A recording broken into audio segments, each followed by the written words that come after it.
Neil Gorsuch said gosh and golly, and he quoted Hamilton and Socrates. And really, at his Senate confirmation hearing yesterday, he put on a clinic in how a witness should behave. I mean, I've covered hundreds and hundreds of confirmation hearings, watched many of them.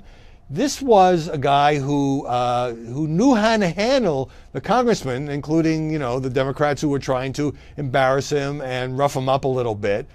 He kept coming back to a judge has to have respect for precedent. And there are no such thing as Republican or Democratic judges in his view. And a good judge shouldn't care a whit about politics. And no matter what was thrown at him, he had that sort of cool demeanor. And I really thought it was one of the most impressive performances that I have seen. Now, obviously, all of these hearings involve a bit of a kabuki dance where if you're a conservative judge or a liberal judge, you say, I can't possibly discuss this or that senator. I can't discuss any hearing. It's going to come before the court. But there was something about the way in which Gorsuch handled himself, in which he said, he would never feel any constraint whatsoever about overturning a case involving the president who appointed him.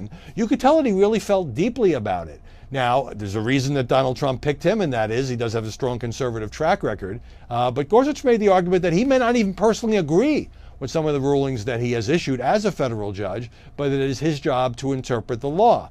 And as we've seen with John Roberts, who also talked, this is about a decade ago, about calling balls and strikes, when he was up for Supreme Court confirmation, there are times when a judge in a high-profile case, Roberts, for example, on Obamacare and same-sex marriage, does sort of break with the party or the president who supported him. So, it's like the game film should be shown to future witnesses because even when he was in a tight spot, he managed to get out of it. He showed great respect and deference to the lawmakers who were grilling him. And it's fascinating because decades ago, I covered Antonin Scalia's confirmation hearing. An absolutely strong, committed conservative, and this is the seat, of course, that Gorsuch will be filling if he's confirmed.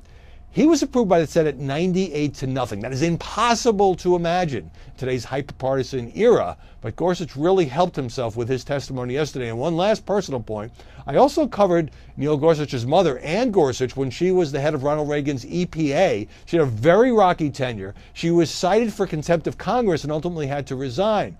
But she raised quite a son, and the fascinating thing is, for whatever mistakes his mother made, he showed how to handle Congress and how not to lose your cool, because when you're under attack constantly, you're being asked these tough questions, and isn't it true that you don't care about the little guy, that you only favor big corporations? The natural instinct after 2, 3, 4, 5 hours would be to get a little testy. Gorsuch didn't do that, and I have to think, regardless of your politics, he did come forward, he did come across as a pretty effective and committed judge.